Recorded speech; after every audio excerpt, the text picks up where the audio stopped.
Pas çështjes së çmimeve, ndarë me ju edhe këtu, tatimeve, gjithashtu për produktet apo edhe për fitimin, kam marrë 10 mesazhe e kam lexuar 10 komente këtu. Ç'ke me Altinin? Altini është nderi ynë, ç'ke me supermarketin, është me Ilirin vend e kështu me radhë. Më herët ç'ke me Zamirin, pastaj ç'ke me Luanin, pastaj ç'ke me Vullnetin, pastaj ç'ke me Gimin, pastaj ç'ke me Timin e kështu me radhë. Unë s'kam asgjë me këta. Ples doni ta dini pjesë për tyre as i njo fare. As i njo fare. Ajo që mua më shqetëson është abuzimi në treg me çmimet.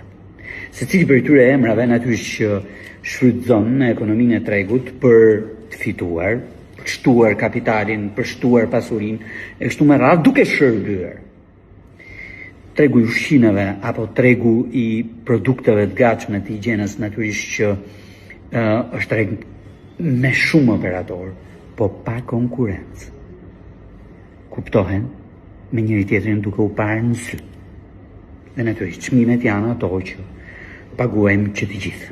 Ajo që mua më shqetëson është që rritja e të ardhurave për ata që punojnë në sektorin publik e për ata që punojnë në sektorin privat, duke filluar nga rritja e pagës minimale, rritja e pensioneve, rritja e ndihmës ekonomike e kështu me radhë, po hahet nga çmimet.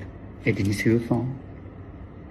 Veçanërisht këta shitësit lartë të poshtë, mos e ke marrë lek, mos e more bonus për fundin e vitit, mos e të rrit paga minimale, mos e të rrit rroga si mësues, si mjek, si infermier. Keti tani ta paguash këtë çmim. Madje, po na han dhe efektin e forcimit të lekut e zhvlerësimit të euros. Në qoftë se ka një gjë që të shtyn ta pranosh qartë edhe hapur kursin e lirë të këmbimit, është pikërisht ky instrumenti që duhet ndikojë mbi uljen e çmimeve të produkteve ushqimore apo ato të higjienës. Jo, edhe forcimin e lekut, efektin e forcimit të lekut, po na i han tregtarët. Ky është shqetësimi im. Jo kush është emri pas supermarketit, por fitimi i shtuar për shkak të abuzimit në treg. Ne të duhet merremi.